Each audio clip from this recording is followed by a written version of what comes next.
Hi, everybody. Welcome to this latest episode on the Real Talk with Rick podcast covering people and things Eden Prairie.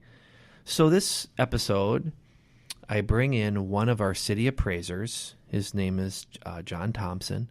John's in our city assessing division here in Eden Prairie. We have a city assessor, and then we have a group of appraisers here that are responsible for valuing every single parcel of property in the city of Eden Prairie. So Jon comes in and he talks a little bit about what's involved in appraising property, in city assessments, different types of property, and how that works in our community. He talks a little bit about what he's seeing with trends in assessing.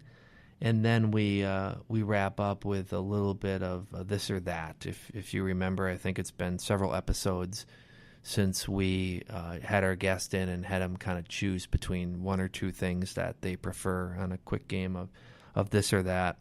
We do get into a little bit of the ending, the finale of Game of Thrones. So at that point in time, you're going to hear spoiler alert. And if you haven't seen the full series or the final episode, you can just kind of quick skip ahead 30 seconds or a minute on that, but we spend a little bit of time on that as well.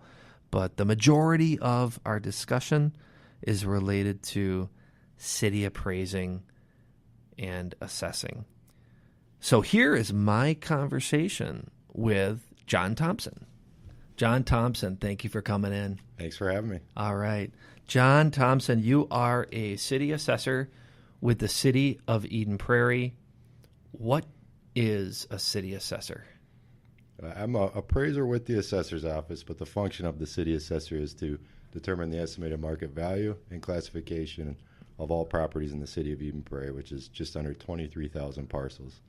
But in addition to that, we administer special programs like the homestead and disabled veterans exclusions, and provide customer service face-to-face, answers to questions that residents might have. Yeah, absolutely. So it is the assessing division of the city that's in the community development department, and the title of the positions that we have is appraiser. You're right. So we have levels of appraiser, which I think people listening might think about their private property that they would get appraised, or if they're going to purchase or sell, it involves appraisers.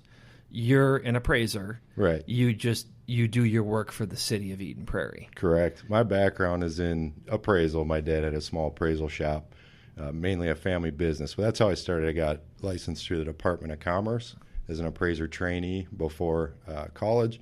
I did that for a short amount of time before I went off to study business management, something entirely different. Okay, so that's a good way to get maybe your background, and then I'll have some questions about the city process. So you personally went to school for business management, but you got an appraiser license that you could practice privately because that's what your family business was? Correct. My dad ran a small appraisal shop. So it was like 70 hours of education and coursework that Kaplan put on. It was like a 2-week program with weekend classes, and then he took an exam. So we would do private practice work for, like, if you were to get a mortgage through a bank and things like that. Sure. Yeah, that's true, too. It's not just buying and selling. You get appraisals on. Refinance, many different reasons. Yeah. Oh, that's true. So then, this is a family business thing. Yep. For you. Yeah, I'm the youngest of 7, and all of us worked in one form or another in appraising, and 6 of the 7 now work in assessing or some form of that. Wow. Yeah.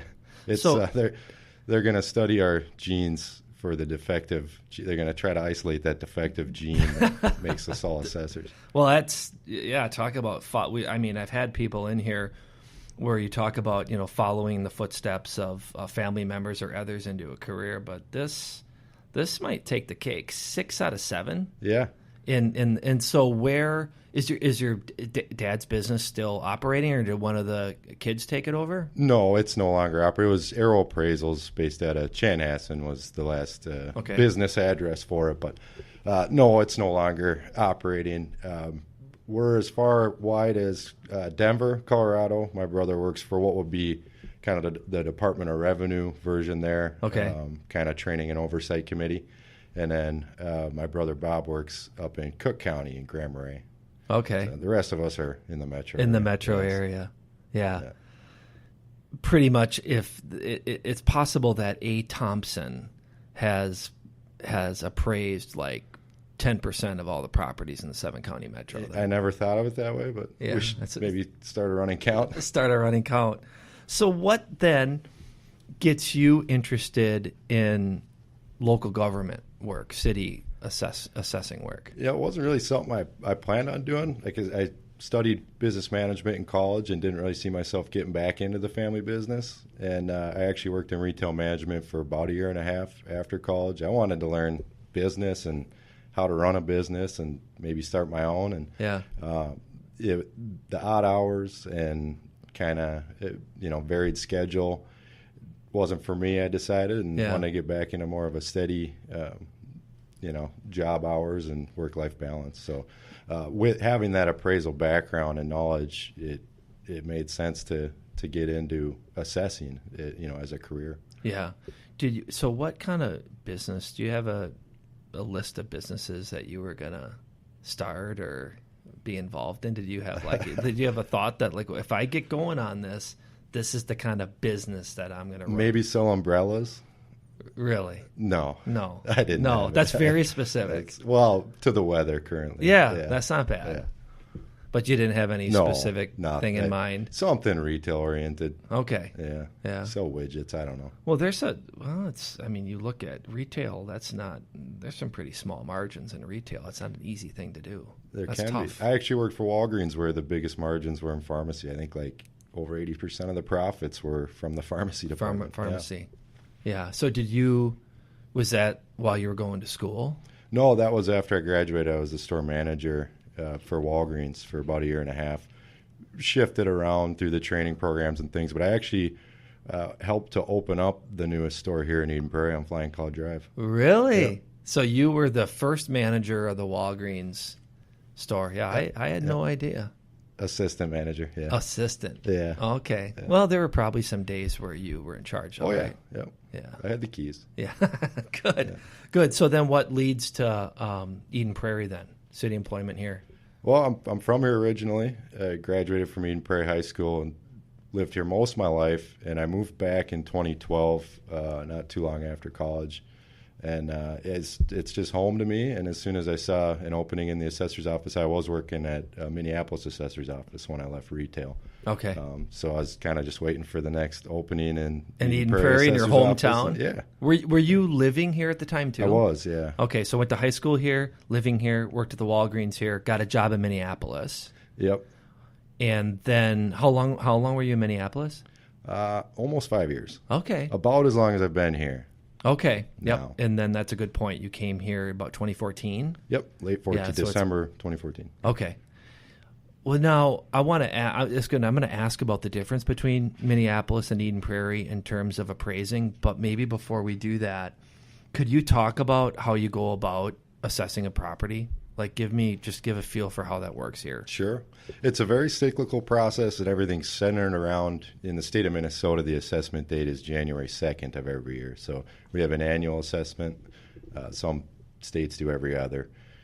Ours is as of January 2nd every year, so we work in cycles. So right now we've completed our review process. We're starting on physically inspecting existing properties, updating records on those, and verifying information. And in the fall, we're going to be working towards new construction and alterations, so updating the records on those. And then starting in the winters, when all that work throughout the year goes into setting values on every property in Eden Prairie. Obviously, we use a lot of computer-aided appraising software that helps, all the data that we collect throughout the year and analyze on sales and physical, elements of properties, then goes into the computer modeling system for residential properties primarily. And then we set those values, mail them out, typically late February, early March, and then that starts the review process and rinse and repeat. Well, so getting a detailed picture of that, maybe the best focus might be residential property. there is a value established for every single piece of property in the City of Eden Prairie annually, and everyone gets that notice of what their value is, and their taxes are based on that. But you said you physically inspect a certain number of properties. So how many properties do you inspect annually? And then it sounds like the ones that you don't inspect, you're just updating the value based on comparable sales using computer-aided analytics. Absolutely. Yep. The requirement to inspect properties is once every 5 years. That's the quintile requirement. So we'll look at every property in Eden Prairie, whether it's residential, commercial, once every 5 years at a minimum to meet the quintile requirement. But we do adjust values every year as part of the revaluation process. So it's revaluation and then quintile review. In the revaluation, it might be on the type of property. So you'll because I don't think you're going to look at the sales on every single block on the city for every single property. You have to kind of group properties together, right? Yeah, so we're breaking it up usually by neighborhood, designated neighborhoods. So we're canvassing those neighborhoods. Usually in Eden Prairie, every city does a little different, but in Eden Prairie, the neighborhoods are established usually based on development tracts. So we're looking at a different part of the city once every 5 years, and then usually with reassignments within the office and stuff, you might never even look at that neighborhood again. But once every 5 years at a minimum, and then if there's extensive work or alterations in between, you might go out to it in between that 5 years. Okay. Or if the homeowner calls you out to verify things. To verify something.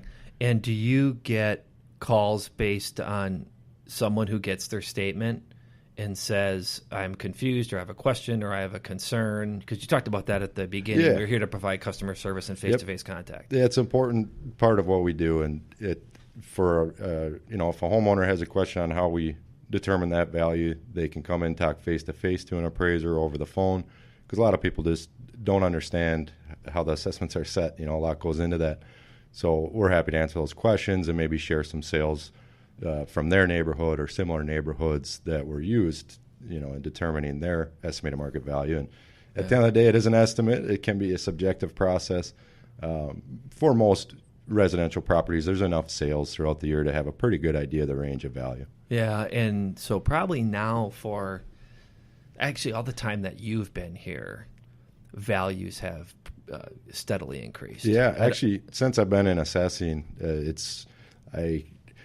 I got into assessing in 2010 with the city of Minneapolis, and that was pretty close to what you'd call the bottom of the market after the Great Recession. And so it's been pretty steady uptick, depending on what price point you're in and what segment you're in.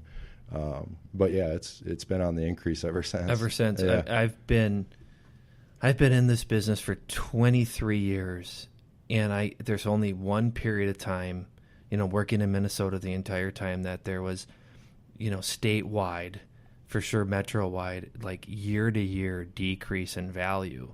And that was kind of 09, 10, 11. I know your values lag the market because you just said you look at sales. So then, someone might see that the real estate market in the Great Recession, like you said, took a big hit. But I think would you say we're probably a year or two kind of behind that? Yeah, and it's a good point, because when the market actually started to turn late 2008, there was a lot of calls of, how can you increase or not decrease these values, because we all know the market's crashing. Well, the Department of Revenue study period is from October 1 to September 30th of each year, and it really that started happening at the end of 2008. So those sales, a majority of the sales that showed the market was declining was after October 1 and not in the study period for what would have been the 2009 assessment. Right. So then you value property on January 2nd, 2009 based on the sales of the prior spring to fall. People are seeing the market going in the tank. They see their value going up 4%. Their taxes are affiliated with that. But until the following year, you won't get the sales from that previous year. Right. And if we don't meet a statistical standard, then the Department of Revenue can actually jump in and override it, and so we really couldn't take those sales at the end of the year into account, even though we all knew the market was turning. They didn't apply to that specific study period. So Talk a little bit about that statistical requirement by the Department of Revenue. What is that? So properties are grouped based on the property type, and so apartments, commercial, they're all kind of a different property type. But for the most part, residential is the meat of what we do. And that statistical standard is of all sales in a certain jurisdiction, you have to meet the 90 to 105% median. So we're judged based on a median, and your median sales ratio in your study has to be within 90 and 105% to meet the Department of Revenue standard. And we even take it a step further, and we're really shooting for that 96, 95, 96, depending on which way the market might be moving. And you know what that number is, so you know when you submit those final values where you're supposed to be, so it's not kind of a guess and a hope that they don't adjust. We have a good idea for the most part, we know, but they also apply a time trend, which is also something that a lot of people don't know about until they look into it, that if there's, say the market's going up 4%, those sales in the study are adjusted that 4% to the assessment date. Okay. In Eden Prairie, then the value statements get sent out to all the residents in the city. We talked about taking some phone calls. How many people would you say, or what percent of people actually appeal that? And maybe mention a little bit about what that process is if someone strongly feels that this is just not right. Yeah. We probably hear from the last few, and it depends what's going on in the real estate market, if it's turning or going one way or another. In a steady, like it's been lately, just kind of slow and steady increasing, we might hear from around 200 or so residents, and that's just, I got my value notice, I have questions. A lot of those questions can be easily answered.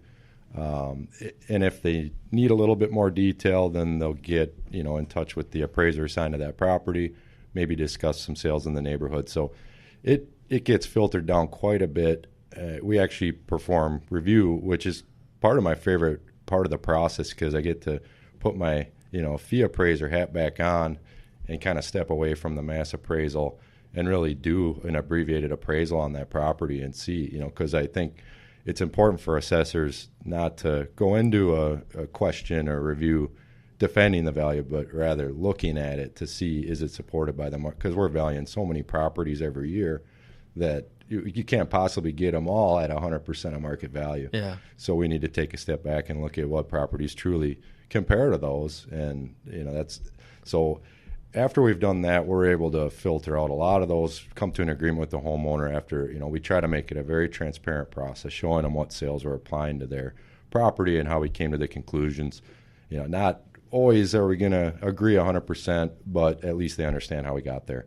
And so that'll filter it down to they have appeal options beyond the informal talk to your assessor window. They can go to the local board of appeals, which is a panel of realtors that are appointed by the council. Yeah. And it's kind of another thing I like about the process is it takes us out of it. So in cases where we weren't able to come to an agreement with the homeowner or an understanding, then they can get that opinion from realtors who all live and work in the city of Eden Prairie, very familiar with the market, and they kind of have that say. It's not final say because they have more appeal options after that, but at least it's not. We kind of remove ourselves from the process at that point. Right. But at that point, it's probably filtered down to just a handful. There might be 30 to 40 that are actually on the local board's agenda each year.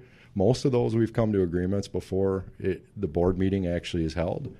And maybe, just count on one hand how many people might show up to the actual meeting. And that the group has to weigh in on what that value should be because it hasn't been worked out. And that's both residential and commercial. Correct. And multifamily, like apartments and single-family homes, is Yes. everything? Every property owner has a right to appear before the local board. Okay. So they would be on the agenda. And if the local board acts on their property and they're not happy with the outcome of that meeting, then they have the right to appeal before the county board, which I think the application deadline is today.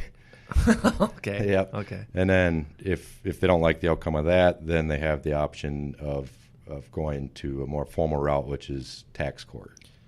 Tax court, is that something, it feels to me like we see that more with commercial properties and property owners that own a lot of property.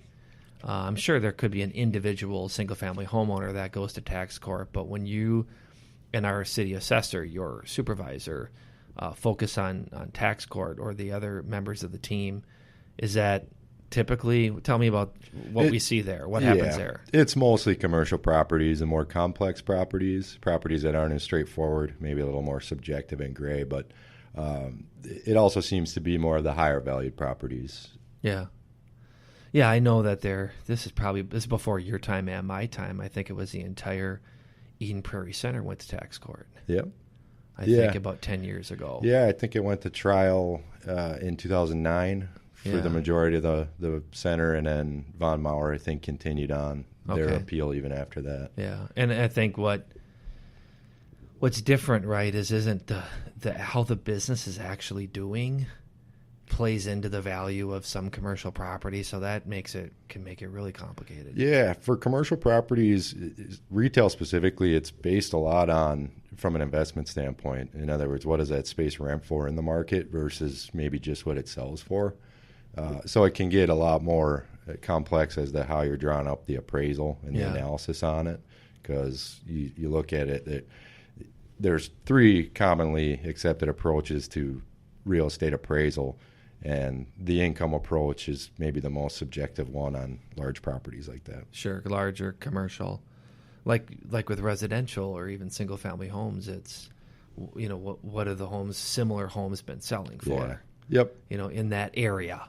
Yep. As opposed to and you usually have a large enough volume of sales where you can make that comparison. And with minimal adjustments is the key. If how different are these houses that have sold, we're going to adjust for those differences to reach a conclusion. Well, and I think it's a national issue, isn't it? Like big box retailers are going to cities and counties and state courts and saying, huge, square footage of property, and we're in a recession, or the sales are not doing well. You need to drop our value 10, 20, 30% because we're having a tough time in the market. So right. You read about that. Oh yeah, it's been widely publicized. That's kind of the latest big issue from a tax court and litigation standpoint is big box retail, and I know it's mainly been in the Midwest where there's more appeal options for property owners, or more extensive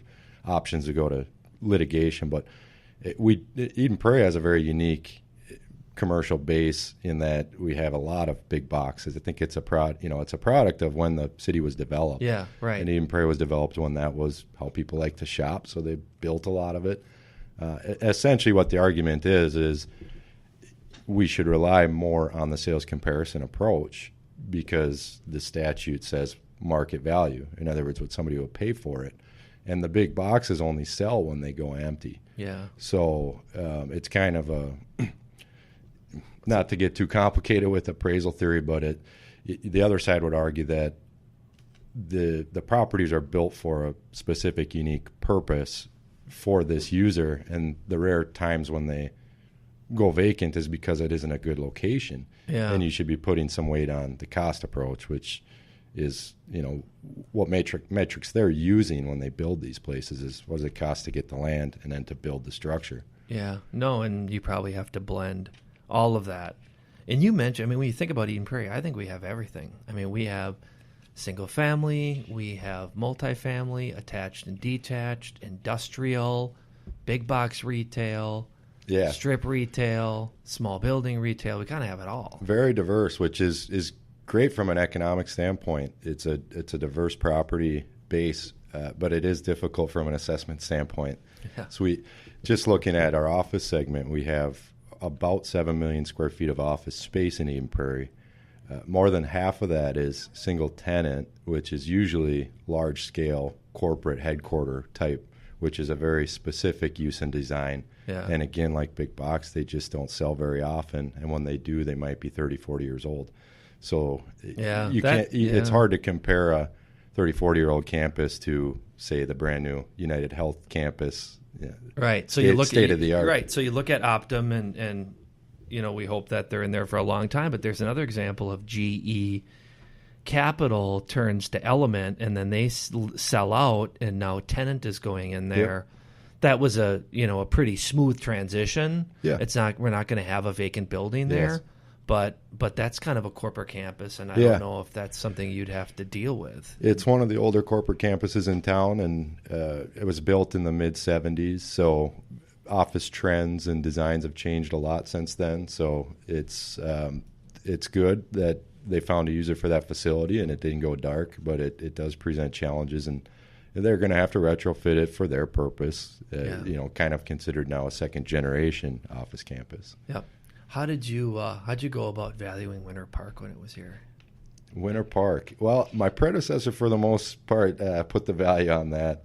But I think they reach an agreement through tax court appeal, working with the representatives. I'm just thinking, it's one of those where there's not many things to compare it to, although Champions Hall did retrofit an industrial building up the street that's somewhat comparable. Yeah. But when it gets into that unique of a use, you have to call it a special purpose property and almost default to the cost approach, which then you got to depreciate a 30-year-old building, and how do you do that based on market data? It gets very subjective. Fields. Yeah. Well, I know that being from Wisconsin, that Lambeau Field, that's a much higher valued property than probably Winter Park is. So if you don't have any Super Bowls at all, it's probably going to be.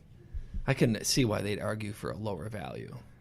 Sure. Because it's just not as impressive as Lambeau Field. But now they're in Egan, so Egan. We can focus on what's going to be the redeveloped site there, which is not going to be as unique a use as Winter Park. It's probably going to be something you're more familiar with. Some type of redevelopment that the market will speak to.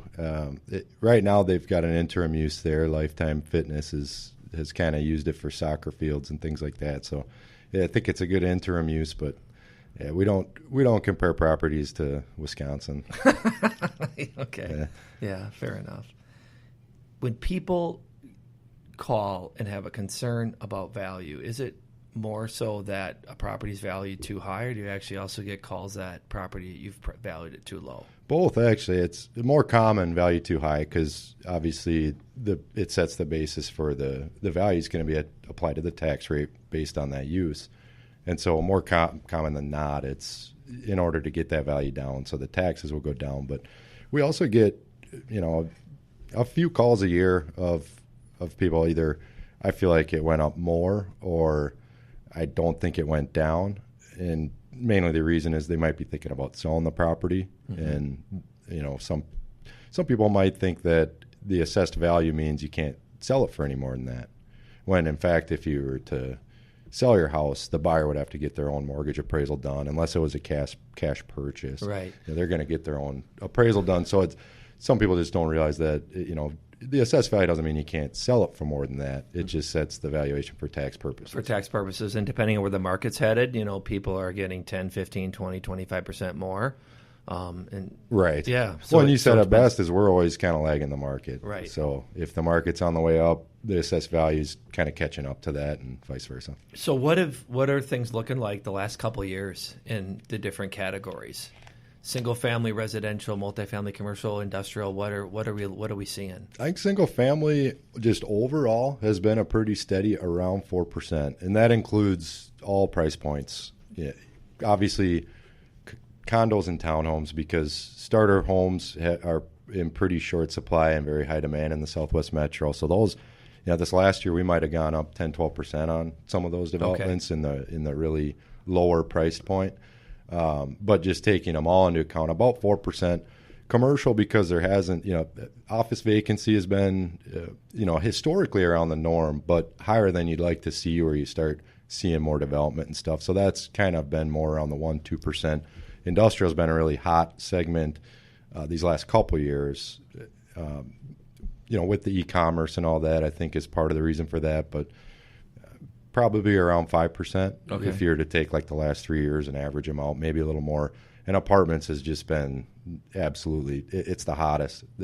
You see an apartment going up almost on every corner if you include senior housing. Yeah. It seems like wherever they can redevelop them, put a new apartment building. So that makes sense. I mean, we've talked a lot about, not you and I, but just in the community, people know there's like 6 different multifamily housing complexes going up. Right. 3 senior, 3 other market. But you would say that makes sense because just the vacancies are super low, and the market's really hot right now. It's been a hot market. People want to rent. I think after the Great Recession and kind of left a bad taste in people's mouth of home ownership, or maybe the younger who would be buying homes now kind of lived through that, maybe saw all the equity get lost or something, and so they make that comparison, say I just want to rent. It just seems like there's a lot of demand in apartments. We've seen double-digit increases for like 4 or 5 years now. Okay. Percentage-wise, so Yeah. 10 to 15%. That's it's good to know what those trends are. What for you? What's different between Minneapolis and Eden Prairie in terms of assessing in your job? What's different here? How would you compare the two? Definitely size alone. Minneapolis is so big, so just drive time and things like that to get from the office downtown to maybe southwest Minneapolis is like could be a 15-minute drive, and then here it's maybe 4 minutes from city center to corner. So that's definitely a big difference. It's just the sheer size of it and parcel count. Minneapolis has over 120,000 parcels, and Eden Prairie's just under 23,000. Yeah, 23,000 is still a good number. It is. It's all relatively speaking. But there are the staff here. It's 7. Yep. Seven here in Minneapolis. How many people total? I think they had 32 appraisers, I want to say. And if you count management, staff, and everything in the assessor's office, they were kind of their own department. And if you count everyone, it was probably close to 50. Okay. Employees, yeah. So. And then our staff here, it's you have people get a mix of getting a look at everything. Was it even more specialized in Minneapolis? Yeah, that is probably the biggest difference is the housing stock. If you're talking residential, it's you got houses that were built pre-1800s all the way up to brand new houses built next to those 20s bungalows. So the housing stock and when things were developed, the styles and things like that. Okay. So thinking about your job here, John, what would you say is what excites you the most? What do you enjoy the most? I like the non-repetitive work schedule and getting out and working outside is always a plus. And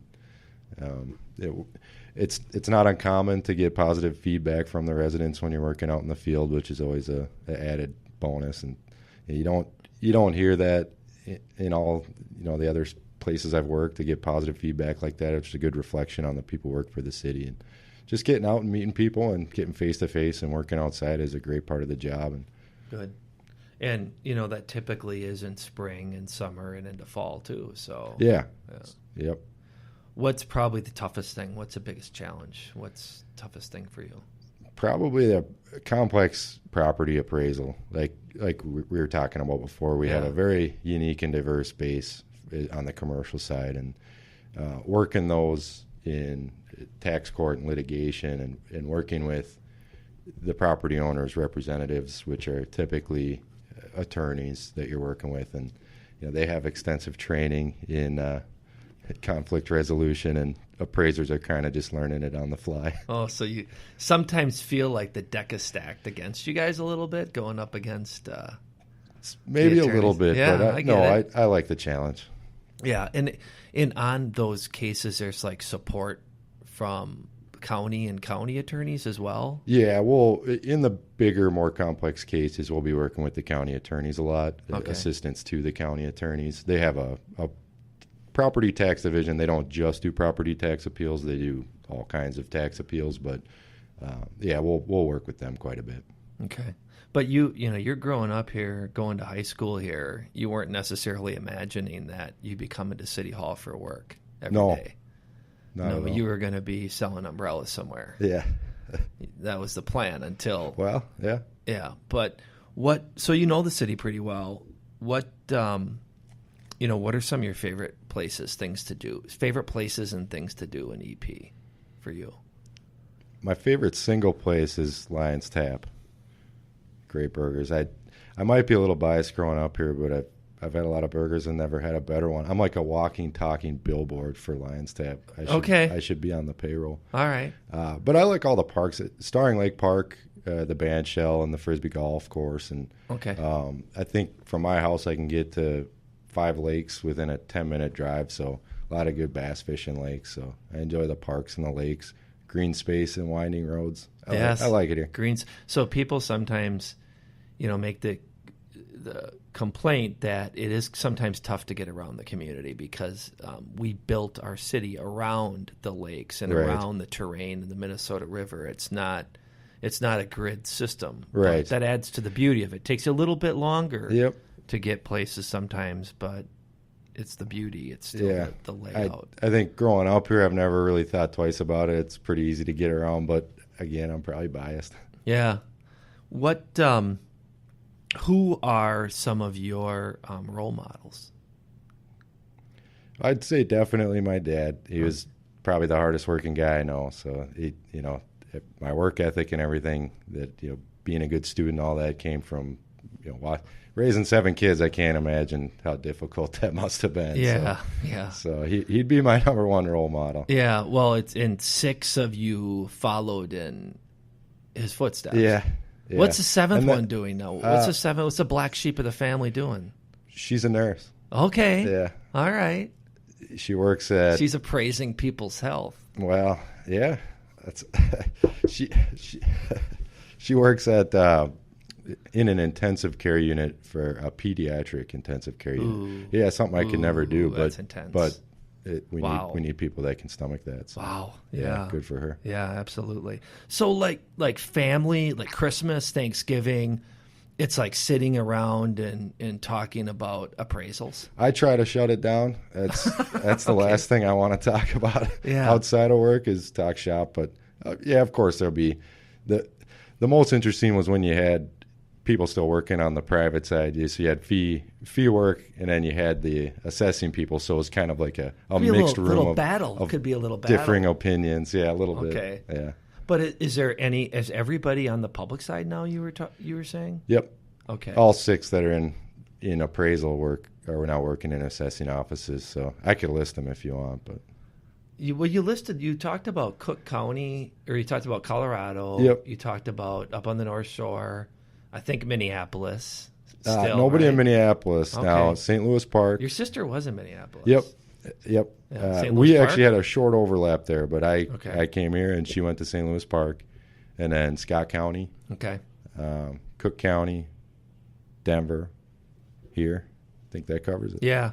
No. So then you say let's focus on like the football game on Thanksgiving, Yes. or we don't need to. I mean, you enjoy your work, Oh, yeah. but yeah. still, it doesn't have to be constant family discussion. Right. Okay. If you could create one rule that everybody had to follow, what rule would you create, John? I would say don't take yourself too seriously. It's a rule I can't follow myself, but I think everyone would be Good. better off. Yeah, absolutely. Yeah. Have a little fun. Yeah. So for fun, what do you do? My favorite thing is getting out on the lake, boating, fishing, anything out on the lake in the summer. Good. I snowboard, play a little guitar, more casually guitar player. I never gigged or anything, but Okay. Play guitar. Like electric guitar, acoustic guitar? Mostly acoustic, a little Okay. bit of both. I own both. It's more casually to kill time. I've never played in a band or anything, but Okay. I can. Have you ever played in kill front of hours. any like, is it like maybe it's a family outing? Do you get the acoustic guitar out? Usually no. No, this is alone usually now. Not. Yeah, Do you primarily. sing? No, You just play the acoustic guitar, no singing. I can't reach those octaves. Okay. Yeah. What kind of music do you play? Classic rock mostly. Okay. Yeah. On acoustic guitar. Like what? Try to play a little bit of everything. Clapton, Hendrix. That's pretty good. Yeah. Johnny's Zeppelin. Johnny, our producer here, is he's a little bit of a guitar guy as well. Yeah. So you guys maybe talk about forming a band. We've got We have a few guitar we players do. here. We have a drummer in facilities here. We've got another guitar player in economic development. Yeah, I think there's. I've watched Wonder Cure at Starring Lake Yep. Band Shell. Do we have a singer here anywhere? I can't think I of don't one. know. We can We do probably do. We just don't know auditions. about We'll it do yet. auditions. Sure. We're gonna do auditions for a singer and put a city band together. What would the name be? Do you have any ideas what a name would be? Prairie Dice. Prairie Dogs. Prairie what? Dice. Prairie Dice. Sure. Why? Prairie Dice. Oh, like Paradise. Yeah. I'm thinking like Rolling Dice, Prairie like Dice Prairie Dice. City. Okay. No, Prairie Dice. We'll Prairie Dice by the dashboard lights. Okay. You don't do Meatloaf, huh? No. Okay. No, that's classic rock, though. It's a working title. Okay, fair enough. What if you won the lottery? What would be your first purchase? How big of the lottery are we talking? The 400 million, the billion? All right. So do you buy lottery tickets then? Are you a Powerball guy? And Yeah. Every okay. once in a So while. what is it at right now? Is it up there? Not sure. It's been to 400 million before. Well, the reason I asked is because I would say a house on Lake Minnetonka, but that's got to be a pretty high price. Yeah, this is not. Yeah, no, you won big money. Okay. This is not. Then I'll like go with the house on scratch Lake. off, Yeah. big win or anything. No, you got big money. You can get a house on Lake Minnetonka. Okay, Because that would of be back my to the lake first and the- purchase. Yeah, yep. yeah. But it'd be a summer seasonal house because obviously I'm not leaving Eden Prairie. No, so that's your summer house, Yep. and then you might buy a winter place, maybe where somewhere out west because you like snowboarding and Absolutely, Aspen, Breckenridge, Okay, that's your winter place. Crested Butte. Yeah, Yeah, you would not quit your job. at least for a few weeks. Yeah, okay. Give it a little bit of time, at least till we find your replacement. Right. That's fair enough. So we're gonna wrap up with. I haven't played this game in a while, but we're gonna play a quick game of this or that to wrap things up. So I'm just gonna throw a couple things at you, and you just kind of pick which item is your preference. So we get to know you a little bit more. Fantasy baseball or fantasy football? Baseball. Singing or dancing? Neither. Oceans or mountains? Oceans. Pizzas or burgers? Burgers. Summer or winter? Summer. TV or movies? TV. What TV do you like?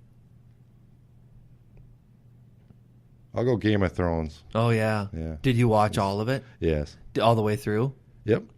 So, I guess spoiler alert. What do you think about the ending? I didn't like it. What didn't you like? I think they could have spent a little more time to wrap it up. So they kind of rushed that last season there. So the whole season they kind of rushed through because Yeah. I mean a lot of people got knocked off, but about the idea that kind of how it ended Yeah, with I thought there was Bran, probably only 2 good episodes of that whole series, but the whole season. You mean? just this last season? Yeah. I mean the big battle, which was the second last episode, that was pretty impressive. Yeah. But the last episode was kind of a letdown. Yeah, it's just a little slow. Yeah, I think when they got away from the books, it just maybe wasn't as entertaining as it was when I got drawn in. You read the books? No, but the first few seasons were based on the books, and then they ran out of books. Then they ran off and the I feel books. like they kind of went off course a little after that, maybe. It feels like a lot of people are upset with how it ended. And I liked the tactic of we're moving away from an aristocracy and just who's in what's blood and who's what's family is going to rule the kingdom. We need to work away from that a little bit was kind of a cool concept. And some people thought it was going to end that way. They just kind of didn't like kind of who killed who died and what happened. Yeah, But, seemed a little rushed at the end. yeah. But I'm guessing we talked about that for a minute. So if someone hits like fast forward 30 seconds 2 or 3 times, we got away from the Game of Thrones spoiler alert. Like my daughter's like on season 3. I don't my think wife we and spoiled I. anything anyways. No, we totally No. spoiled. If you're like on Yeah. season 3, and my daughter would be so yeah. angry based Sure. on what we just said. Sure. But either way, TV or movies, sneakers or flip flops, Flip-flops. phone call or a text, Phone call. work hard or play hard, Play. Eden Prairie or Edina. Eden Prairie. Yeah, why would you even hesitate? Well, I had to. Vikings or Packers? Vikings. Yes, obviously. You know the best two things that come out of Wisconsin? Brett Favre? I-94 and Brett Favre. Brett Favre was one of them, though. He was. Because he won a Super Bowl with the Packers, and then he came to the Vikings, and what happened? He had a really good, probably his best season of his career, I think. He found his way out of the darkness into the light, and it led to a magical year. Yeah, almost. He didn't get to the Super Bowl. Good. Yeah, no. Statistically. You're right. He had a good year. That was the second last year because then he came back and kind of flopped. That's true. Remember that was that 2009? He was playing through injury, though. Yeah, no, that's true. He was hurt. So that's when the dome collapsed, too, wasn't it? Yeah. Yeah. The dome collapsed, and I think they had to play like the Lions at U.S. Bank Stadium for that last game, and I don't even know if he played in it. Yeah. Didn't he basically, they just kind of shut him TCF, down? Yeah. U.S. Bank. I'm sorry, that wasn't built yet. Yeah. That's what TCF, led to U.S. Bank being built, I think. Yeah.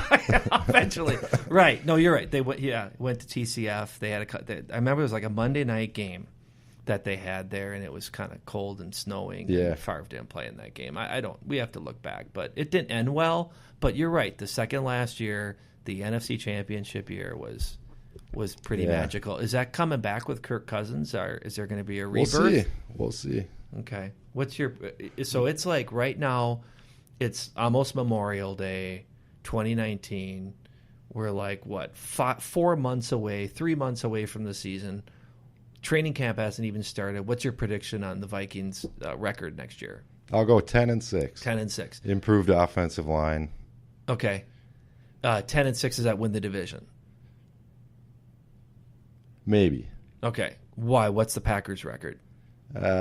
4-12. Okay, yeah, right. Yeah. So what about the Bears then? They're the defending division champions. Yeah, I'll give them 11-5. So that's kind of where you they'll see. take it, I suppose. I don't know. They're so up and down, up and down, up and down. Yeah. They're going to have a tougher schedule. We'll see. We'll talk when we get closer, and we'll maybe make a little gentleman's bet. Yeah, sounds good. Yeah. Well, thanks for coming in, John. Yeah, thanks for having me. Yep.